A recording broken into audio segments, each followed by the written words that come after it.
Hello everyone, today we're going to be doing the purple pedicure inspired by some of my purple sandals. We're going to start off with a base coat. All of my pedicures start off with that, and I'm using the OPI Natural Nail base coat.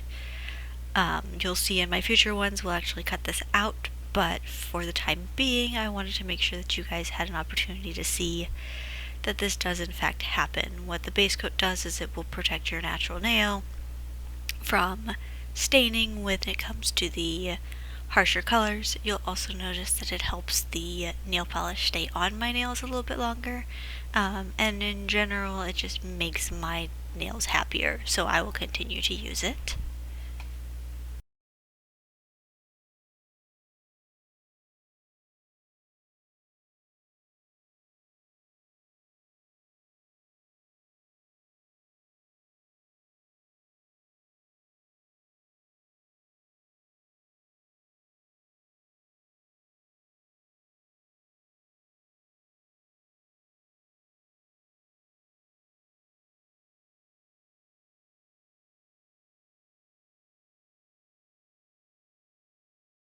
The next thing we're going to do after those have dried is we're going to go ahead and grab a purple shade and a silver shade. I picked these because they actually match the colors on the sandals that I'm going to be using. You'll see here, so we've got the purple strappies and then the little silver studs and bling. So it was kind of my inspiration for this. I wanted to have a purple pedicure with some studs and bling. So we'll go ahead and put this one on. And this shade is a Sinful Colors exclusive, but it's so beautiful.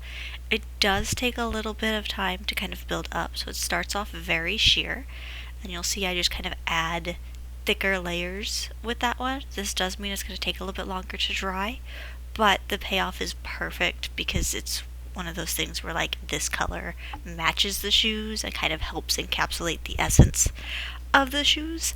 And so with that, I couldn't pass up the opportunity, even with a difficult color, to work with that. If you are having issues with colors that are more difficult, you can try thicker layers and letting them dry between coats. The other thing you can do is going with 3 thinner layers. This in particular shade is one of those that it is difficult because it likes to run a little bit more, as well as it's a thinner color. And so with that, I go with my thicker coats just because that's how it works better for me. You will notice it sometimes floods the nails, but I just go ahead and use either my thumbnail, or you can use a cuticle stick to clean up that mess too.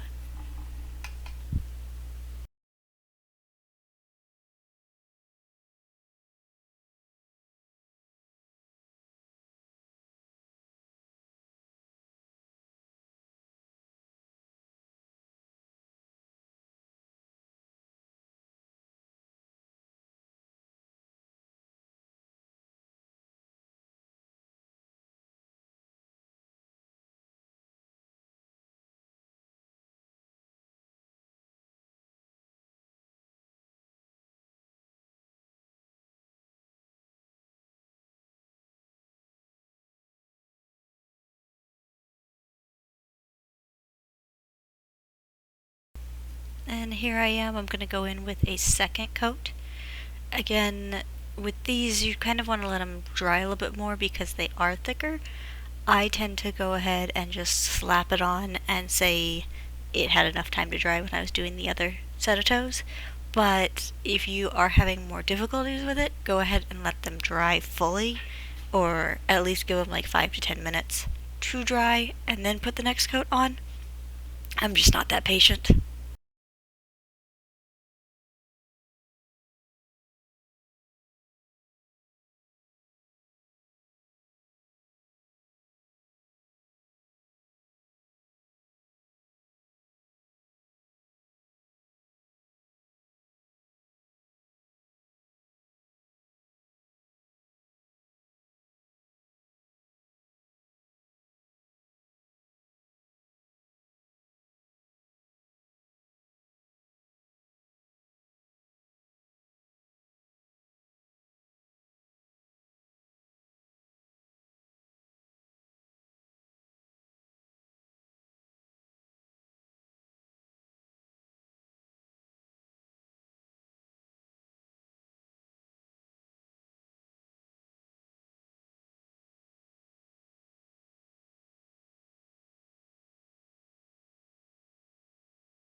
The next step after that has dried is we're going to need a dotting tool. Now what I did is I went ahead and took a bobby pin, and then you'll also need some sort of surface, plastic surface, just to hold the nail polish in.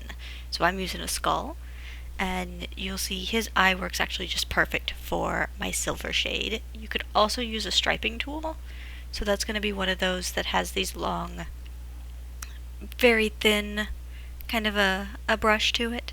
I opted for the dotting tool just because it was easier. You can get proper dotting tools. I have one somewhere, but it's just so much easier for me to find a bobby pin and bend it like that. And then with this, because my little skull man is plastic, I can go ahead and put just a little drop of my silver in there, and I'm going to use that and pull nail polish onto my tool. So you'll see I'm just kind of dipping it in there and then making my little dots on my nails. And I'm trying to have kind of a little bit of a pattern to go with the shoes, but it's kind of one of those like you're in charge of your own nail art. Nobody really knows what it's supposed to look like. So as you go through and put in these little dots, you can kind of mix it up, you can change it around. Really, it's what's going to work best for you. And so with that, especially with like these little tiny toes, like you really have to find where you're going to be able to put the dots in and where it's going to look okay. So for me, I know some of my toes I can fit 5 dots on, some I can only fit 3, and then for my itty bitty toes down at the very bottom, that baby toe, I can only do usually about 2 dots if I'm lucky.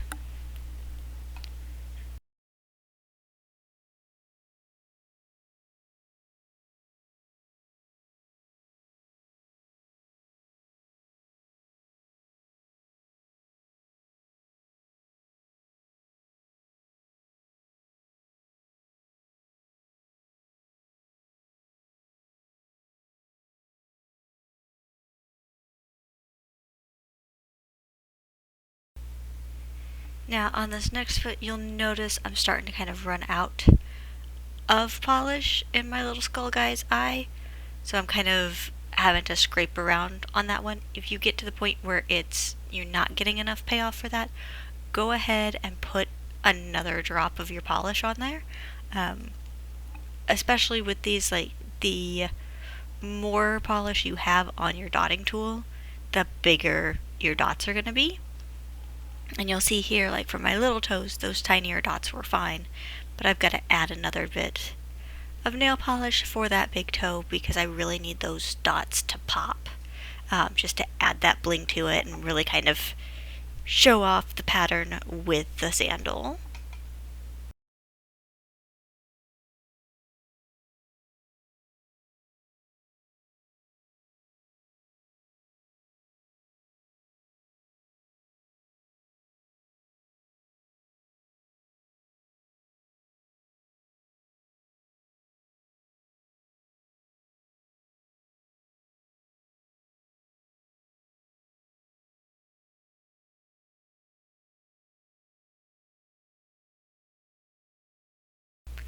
And here we have the finished product with the sandals. You can see the purples match almost identical. We've got the little dots of silver to kind of bring out that bling and those studs that we see on the shoes. And just in general, they look so cute. And so it's one of those things where like they match the sandals so beautifully. They're going to be so much fun to run around in. Thank you guys for watching.